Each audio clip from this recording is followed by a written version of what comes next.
have already talked about the polymer molecular weight and how we can measure the molecular weight of the polymers using viscosity method and GPC method. We also talked about the relative method of measuring the molecular weight and the absolute ways. And I have emphasized that instead of absolute ways of measuring molecular weight, relative method might be very useful. And I have introduced to you about how we can measure the viscosity of the polymer solution and GPC methods. So later part of this morning, I will introduce you, and we're going to have a lab tour for about 15 minutes. So we will just stop the class at around 10 o'clock, and we can show you in two groups to show you GPC and DSC and DMA and others, along with the viscosity measurements. Okay. So we talked about GPC already. I think we can start talking about the solubility. Okay.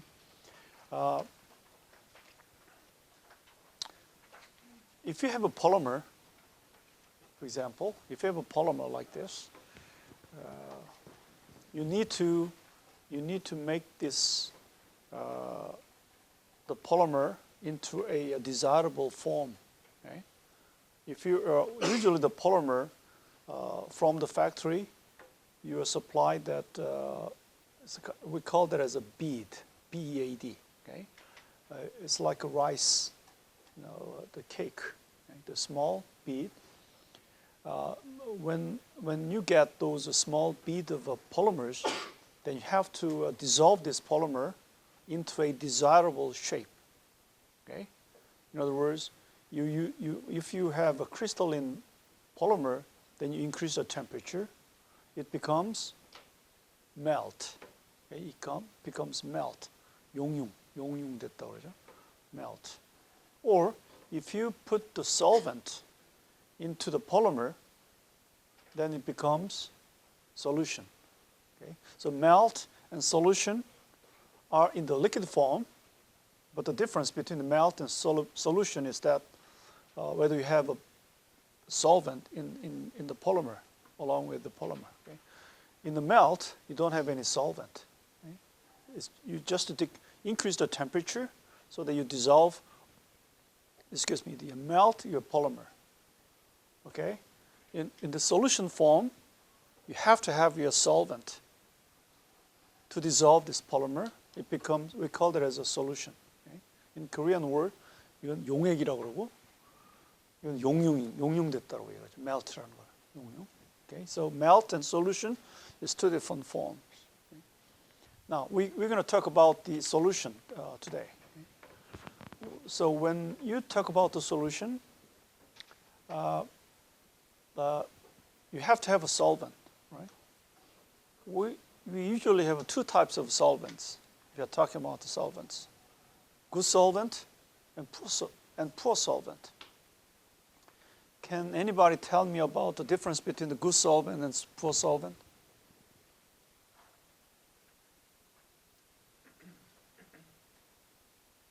Please. Please more. Please speak up. What's the difference between good solvent and poor solvent? Have you heard about the good solvent and poor solvent? No? Yes? No? Okay. Okay, if you haven't heard about it, then I think that's okay. Well, good solvent dissolves the matter or polymer. Okay? Poor solvent does not dissolve the polymer. So you have many choices of solvents. Some solvents dissolve the polymer, some did not. Okay? Now, if you're talking about the solubility and solution, we have to think about the thermodynamic ways of describing this solubility. Okay? Solubility is a thermodynamic form of your polymeric system. So we will talk about the solubility. And the solubility was influenced by many factors. Many factors. Well, in the polymer, we in the first class, we talked about the linear polymer, cross-linked polymer, network polymer, branch polymer, side chain, branches, long side chain and the small side chain, crystallinity. So far we talked about many properties. All those properties influence the solubility of the polymer. Okay? So we will relate those property with the solubility in this chapter. Okay. So I have raised the question that which solvents will dissolve the which polymers. Okay? For example, if you have polyvinyl alcohol,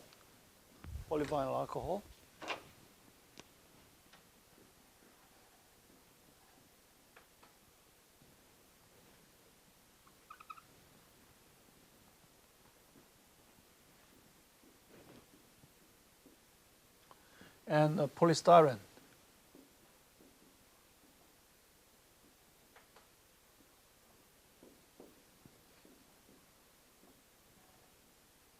We call this as a PVA, polyvinyl alcohol, and this is polystyrene. Well, the only difference is the side chain. Okay, PVA has a hydroxyl group, whereas the polystyrene has a benzene ring as a side chain. Hydroxyl group can form hydrogen bonding.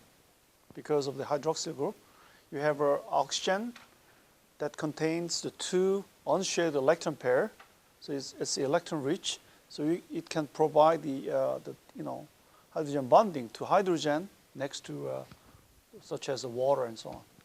Therefore, the PVA can be dissolved in water because of interaction between the water molecule and hydroxyl group.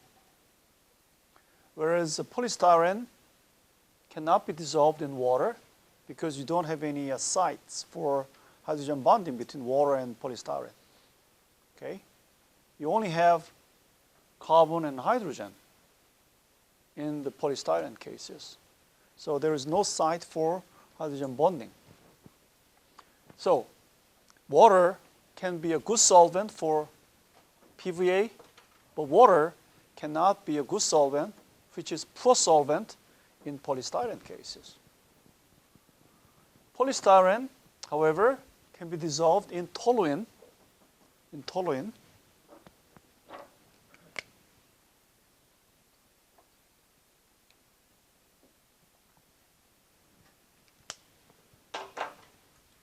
Toluene can dissolve the polystyrene because there is the van der Waals forces interaction between the polystyrene, benzene ring, or carbon and hydrogen with the toluene. However, toluene will not dissolve polyvinyl alcohol. So depending upon the interaction, relative interaction between the solvent and polymer, some solvents can be a good solvent for a polymer, or some solvents can be a good or poor solvent for a polymer. So it's a quite a relative interaction. You have to think about the structure. That's why I wanted to emphasize that you need to know about the chemical structure when we are talking about the interactions. Okay, so you need to know about the solvent and polymer interactions in the second cases, and therefore it's very interesting to think about your properties of polymers. Well, there are several rules. General rules are that like dissolves like. I'm sorry that I have to put S here. Like dissolves like principle.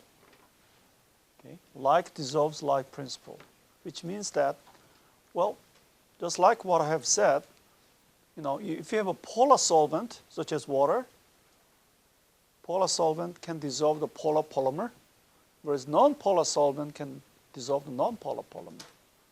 That's just a general rule. It's not exact, but generally you can see that the polar interaction or non-polar interaction can be a general rule for the solubility. I have identified some words in the red color here, whereas molecular weight, high molecular weight component cannot, high molecular weight polymer versus the low molecular weight polymer, the solubility is much easier for the low molecular weight component than the high molecular component, because high molecular weight polymer has what? Entanglements. Okay, entanglements. Going. Last time we talked about entanglements, right? Entanglements was kind of if you have a long polymer chains, it's quite entangled, so that the polymer solubility, it means that the solvent is inserted in between the polymer chain, so you can have a long, you can have disentangle these polymer chains to become a random liquid phase. Okay? So the solubility is related with the entropy. That's why we are thinking about the thermodynamic factor in this case. Crystallinity, if you have a highly crystalline material, just like a high molecular component like entanglement, it's difficult to detach this crystalline portion, okay, versus the amorphous portion. If you have amorphous polymer, easier to dissolve. Crystalline polymer, not easy. Okay? But anyway, it will be dissolved, but it's not easy at the same conditions. But if you increase the temperature, of course, yes, you increase the entropy so that it will dissolve the crystalline polymer later on, of course. Cross-linking reduces the solubility. I think we'll talk about this in detail, but if you have a cross-linked network, chemically cross-linked network, it will not be dissolved. But rather, it swells. Okay? It swells. It absorbs the solvent, but it never dissolves because of the cross-linked network. Rate of solubility. In other words, rate means that time. Okay? How fast your polymer becomes solution, okay, depended upon the side chain length of a side chain. If it's a short chain side chain, short branches or short side chain, easy to be dissolved, so that it must be very faster to be dissolved to become a solution. Whereas if you have a long side chain, not easy. Okay? Well, so that it took a long time to be dissolved. Thermodynamically, we need to know about the Gibbs free energy of a mixing. Okay? Delta G. Delta G is equal to delta H minus T delta S, which is thermodynamically you should know. Everybody knows about this. However, this delta G, if it's equal to 0, we call that condition is called equilibrium, right? If delta G is equal to 0, that means that it reaches an equilibrium. If delta G is in the negative term, we call that as a condition for spontaneous melting or solution. Okay? If delta G is positive, well, that's the condition that you have to separate the phase changes. Okay? So I think I have drawn the picture here. When you have an A polymer and B solvent, so A and B is in two different color. If A and B is mixed, so that if it becomes a solution, okay, if it becomes solution, the color changes. If the A and B is not miscible, it just stays right here, so that you should have a two different color. So polymer A is staying there in the presence of B, okay, which means that you have a precipitation. Okay? You do not have any interaction between A and B, but you have more interaction between A and between B. Okay, we call this as we will tell you a little bit about in this case for by using the enthalpy changes. But in Gibbs free energy term, the first case is the case where we have a negative delta G of mixing. Whereas in the second case, we call this as a positive Gibbs free energy mixing. If you have both cases, we call this as equilibrium. Now, when you wanted to make a solution, your condition should be delta G is less than 0. Okay, so it should be negative. If you think about this here, this equation, in order for this delta G to become negative, your delta HM should be negative because T, in this case, is not Celsius or Fahrenheit at the scale, but it should be in the Kelvin scale, Kelvin temperature. So T should be always positive. Or if the delta SM is positive, if delta SM is positive, your total term in the second term should be positive. So because you have a negative sign here, okay, you have a negative contribution to delta G always for the second term. Now, magnitude between delta HM and T delta SM might be an issue because if the delta HM is positive, then the absolute the value of delta HM versus the absolute value of T delta SM might be an issue. So T delta SM should be higher than delta HM if both of them are in positive terms. Okay? If delta HM is negative, that's okay, right? You will contribute to negative contribution to delta HM. So let's think about this positive delta H and negative delta H. If you have a positive delta H, then means that you have your own company. That means the A would like to be in the shape of A, and B would like to be in the present as a B. So you have two different interaction, both of them cases. So in this case, the H or delta H should be positive. In this case, we know that this is the case of a negative delta H because it contributes to the more interaction between the two. Okay? So if you think about this case, delta H is negative, so total contribution should be negative very easily. Now, if you think about the second term, I told you that T is Kelvin temperature.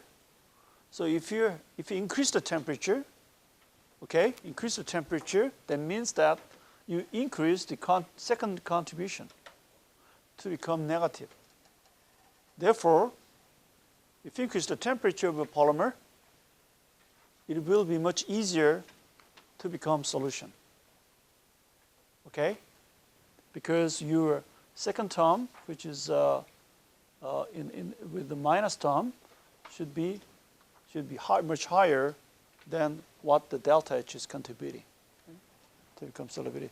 Therefore, in the case of polyvinyl alcohol, I told you that water will be a solvent, but water is not dissolving PVA at room temperature. But if you increase the temperature to about 80 degrees C, yes, water will dissolve this PVA. Okay?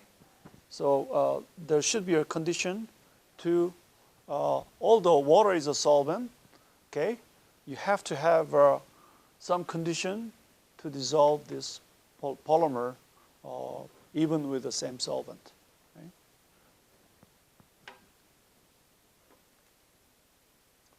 Now, There are several ways of describing this solubility.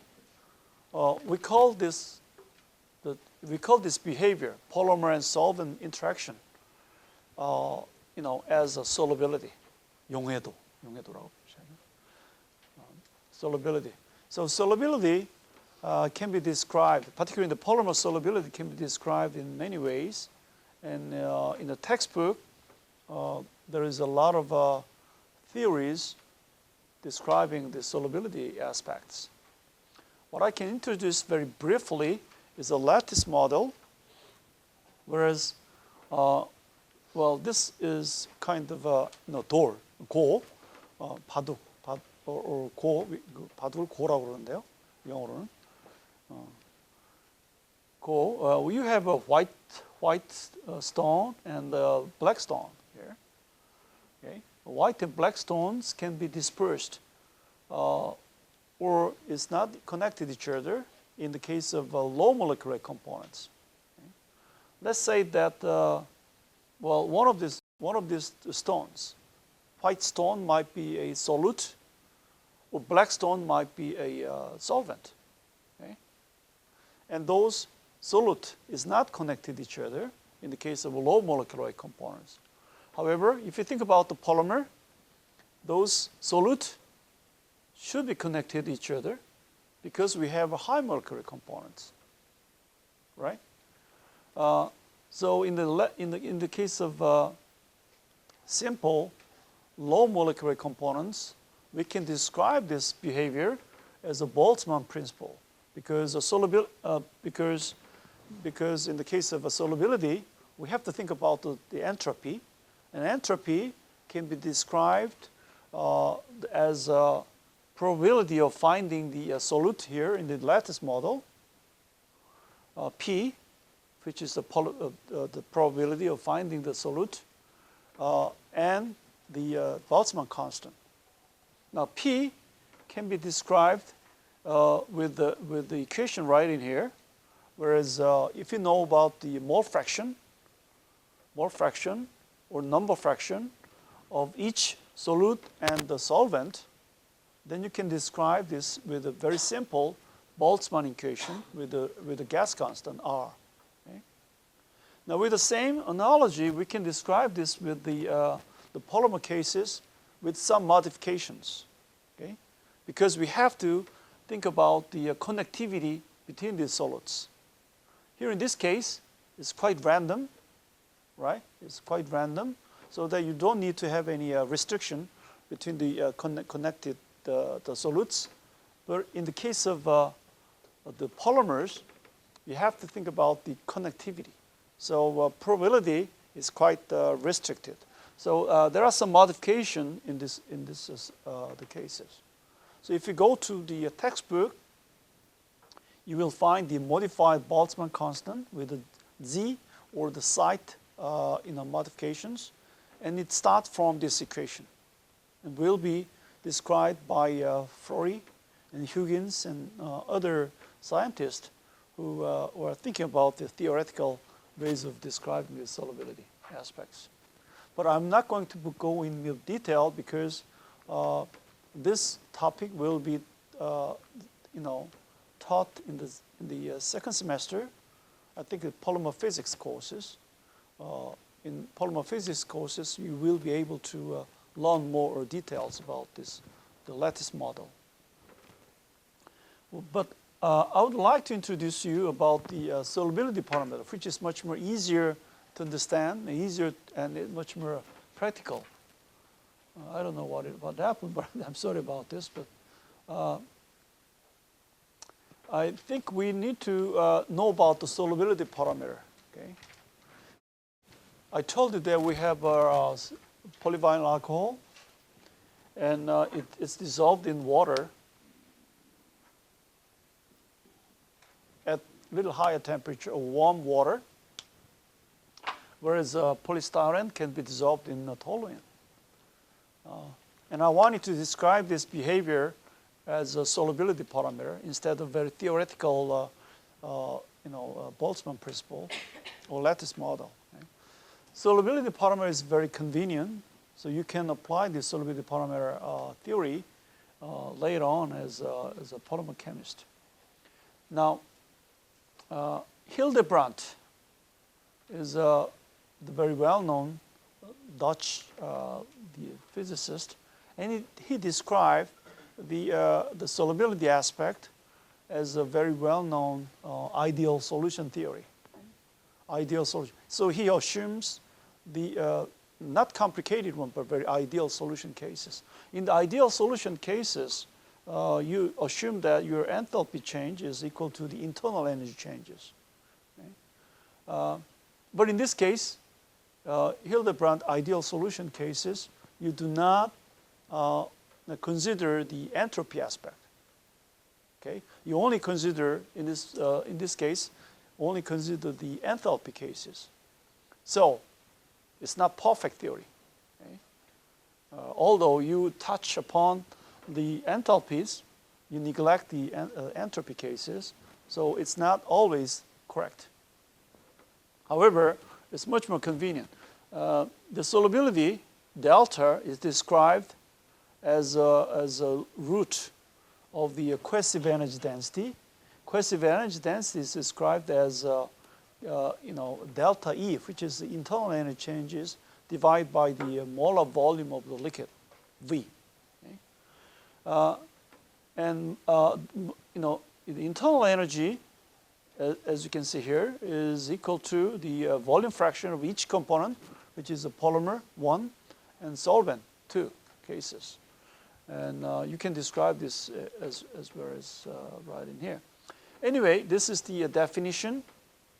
And if you use the mixture of the solvent, in other words, if you use 2 solvents, then you can use the mixture rule of each solvent. Delta 1 and delta 2 might be 2 different solvents.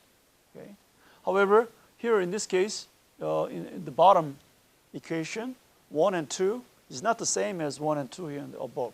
Okay?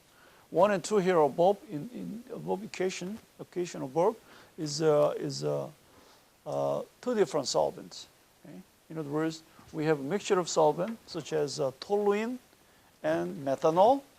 If you have a toluene and methanol, this one might be toluene and 2 might be methanol. So if you know the solubility parameter of toluene and methanol, if you know the volume, the molar volume of the toluene and methanol, then you can put this V1 and V2, and X is volume fraction, or excuse me, the mole fraction of each component. So that you know that X1 and X2, and then you can calculate the mixed solvent, the delta of the mixed solvents. Then I think you can describe, you can put this delta of mixture into replacing this delta 2 here, so that you can add or modify this equation. As a rule of thumb, solubility parameter of polymer and solubility parameter of polymer should be less than 0.5. And if those two, the difference between the solubility parameter of polymer and solvent are closer, or less than 0.5, then the solvent delta 2, solvent 2 is a good solvent. If it's higher, then solubility parameter is much. The solvent is not a good solvent. As a rule of thumb. Okay? Rule of thumb. Do you know the rule of thumb? The rule of thumb이라는 건 뭐냐면 그 일반적인 룰이라는 뜻이죠. 그러니까 이게 완벽한 룰은 아니고 그냥 보통 뭐 손가락으로 이제 만져서 이렇게 할 수 있다는 뜻이니까 완벽한 룰은 아니에요. 그냥 맞지 않을 수도 있어요. So you can find the very complicated graph like here. In this case, what it is that you measure the delta of the solvent, solubility parameter of the solvent, versus the equilibrium swelling of each polymer. So I have 3 lines here. in this curve 2, and curve 1, and the third curve here. So I have 3 different type of polymers. Now, I told you that I have a water and I have a solvent in very simple cases. If you do not know the solubility parameter of polyvinyl alcohol, okay, then what you can do is that you have water and toluene, and water may have a solubility parameter of, I know that it has a 24 calorie per cubic centimeter to the half, 24 here, and toluene is about 9.2 or something, okay, and I have very many solvents. So you put each solvent with a known solubility parameter and put it in each beaker. Okay, so you prepare the like 10 beakers with a different solvents of known solubility parameter, and you put polymer of like 1 gram of polymer, polyvinyl alcohol, into 10 beakers with the different solvents. Okay, and you find later on, like 1 hour later, you take this polymer out if it's not dissolved. Okay, if it's not dissolved, you take this out. If it's dissolved, you cannot measure. It's just a solution, right? So when the polymer is not dissolved in each solvent, you take it out and you blot the surface of the polymer with the solvents and measure the weight before and after putting into the beaker. Okay? For example, if you have a 1 gram of dry polyvinyl alcohol before it was immersed in the solvent, and later on, about 1 hour later, the weight might be increased to about 1.5 gram. 0.5 gram, or 50% of the increase of your weight is due to the swelling of the solvents, right? So you measure the equilibrium swelling. So you have about 50% of your swelling for each solvent, and you because you have about 10, you have about 10 solvents. You measure the equilibrium swelling of each, solvents, and plot it and connect its line. And you get this 1, 2, and 3 curves for different polymers. So you have three polymers with the different characteristics for each solvents, like 10 solvents. Now let me tell you, let me explain about this first case here. Now we have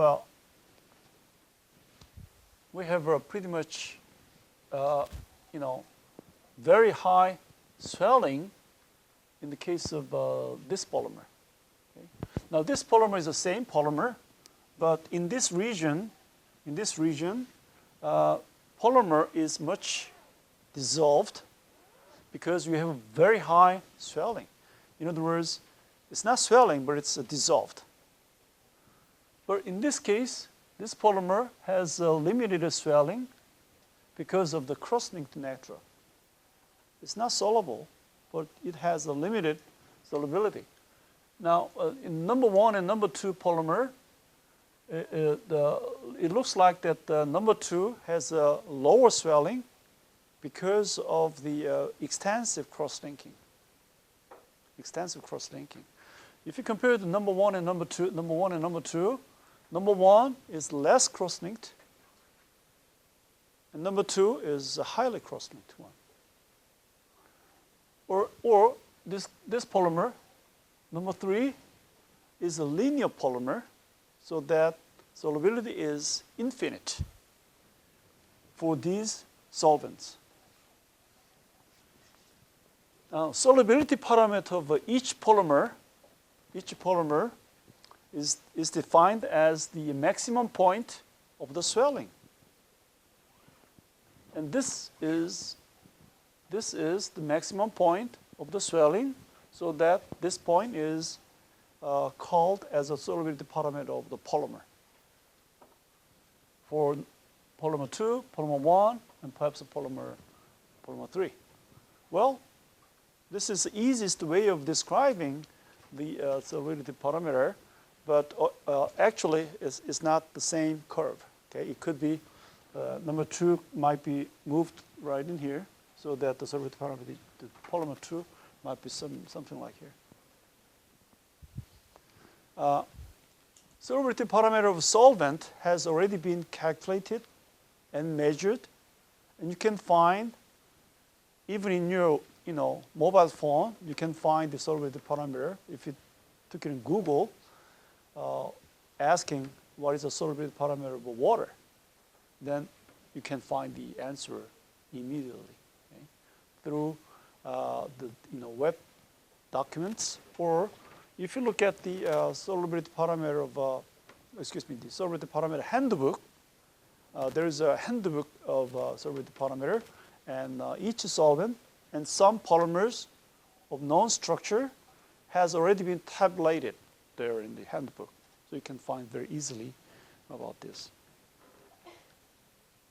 So practically, if you're given with a polymer of a known structure, okay, polymer of known structure, then I think you can find out briefly what is the structure of the polymer, and perhaps this might be a non-polar in nature, so that you can find several, maybe 5 or 10 solvents of the non-polar in nature, so that you can find the solubility parameter for each the solvents in the literature, and plot it and put it into the solution and find out the solubility parameter of each solvent.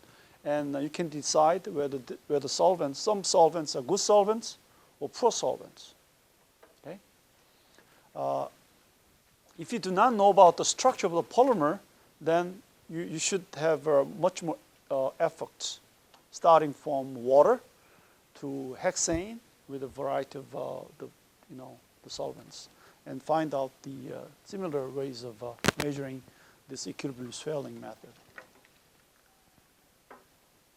So equilibrium swelling is a very important parameter of deciding the solubility parameter of polymer and good solvent or poor solvent. Now this solubility parameter approach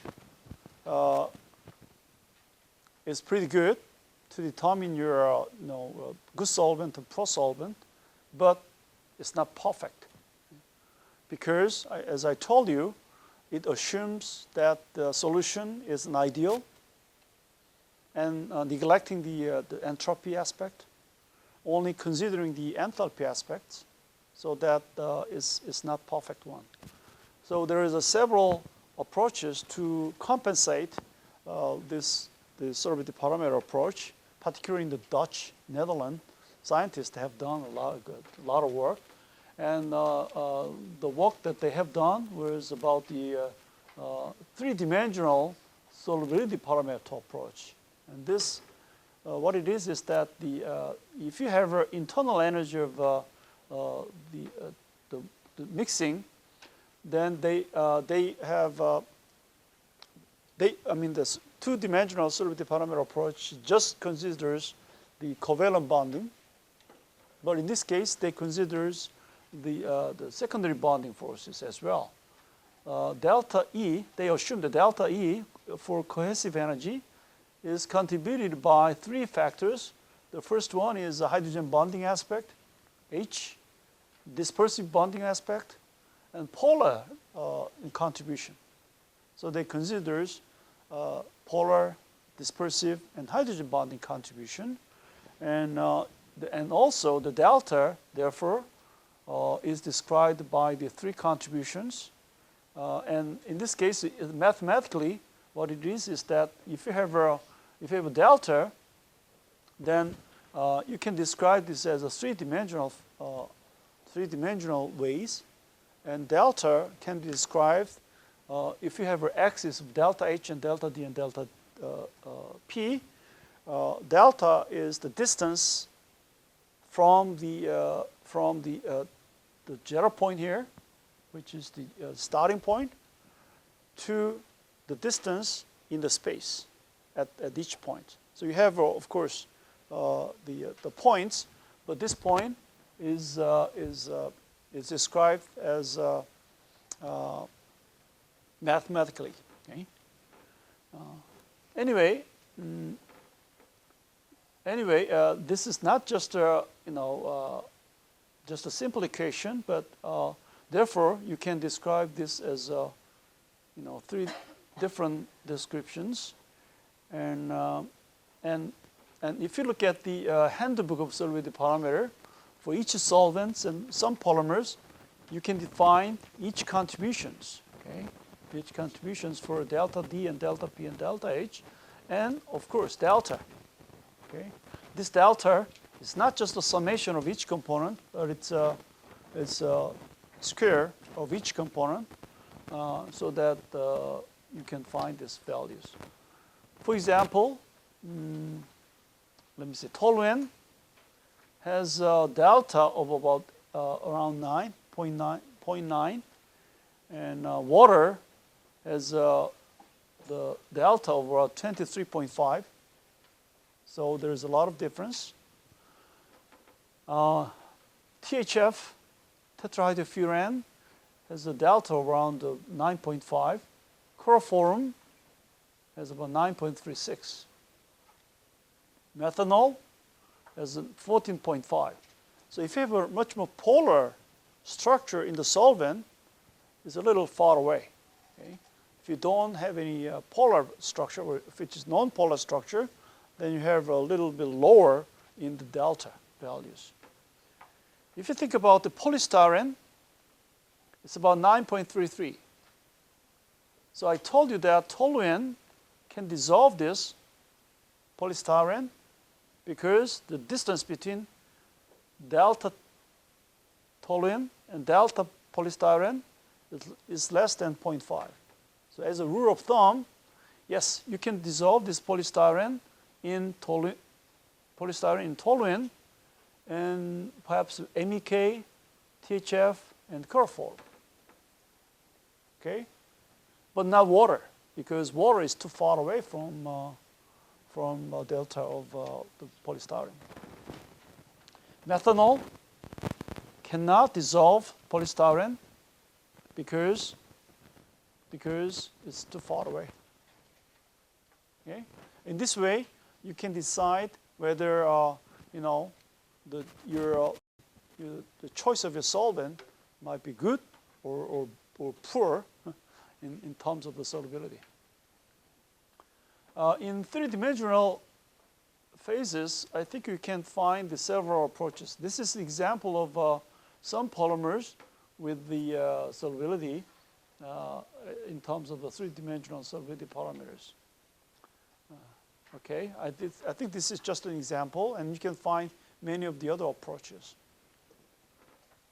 So let's go back to the good solvent and poor solvents. Well, good solvents are the solvent which can dissolve the polymer with a very good interaction between the two, solvent and polymer. However, the poor solvent is not.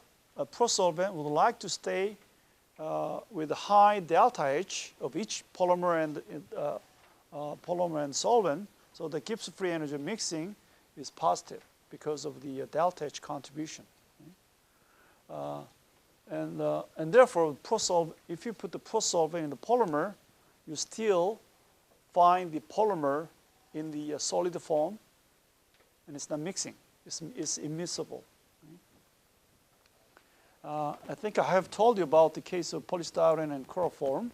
Polystyrene and chloroform is quite close in the solubility parameter. So chloroform could be a good solvent for polystyrene, okay, as well as the toluene cases.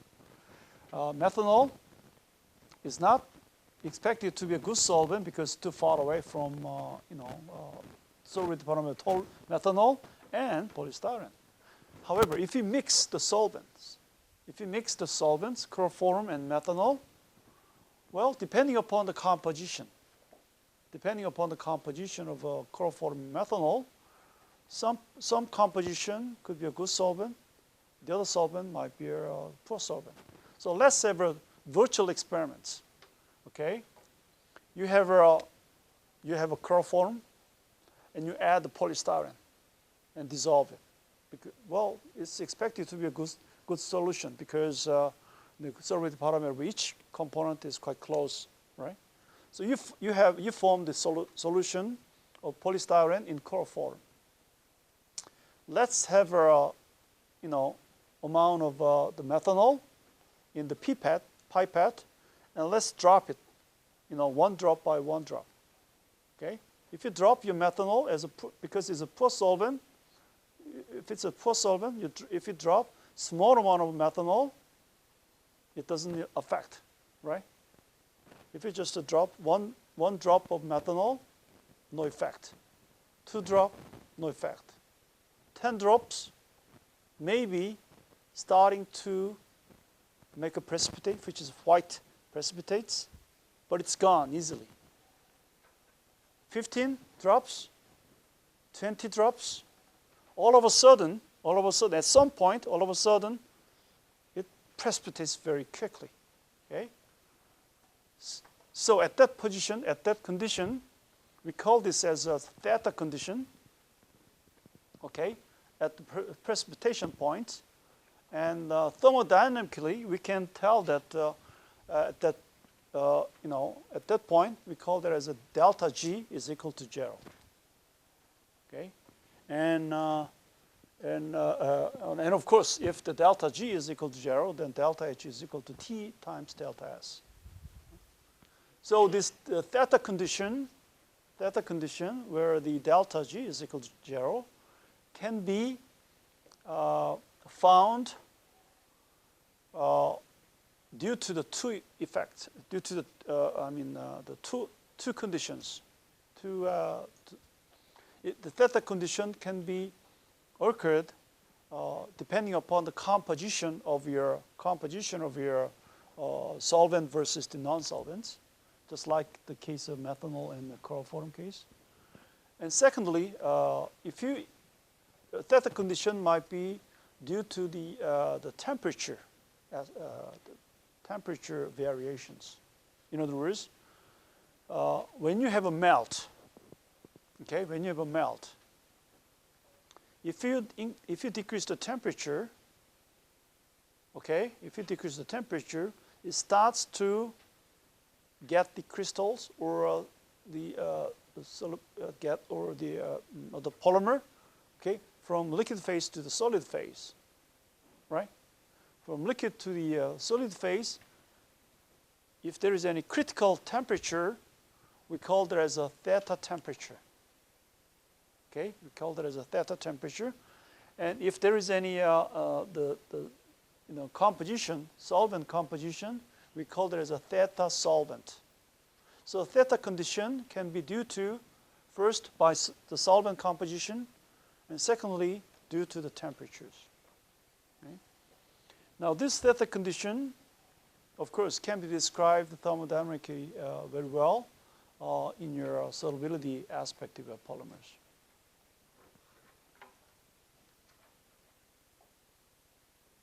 Okay, so far I think we have talked about the solubility in Chapter 6.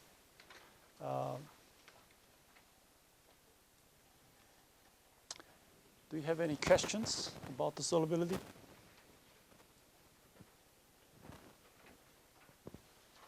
여기서 끝내죠. 여기서 끝내고 그 혹시 뭐 6장에 질문 있어요? 답답했던 거 있으면 질문해 보시고 한 4, 5분 정도 질문 받고 그다음에 투어 하도록 합시다. So if you have any questions, please go ahead.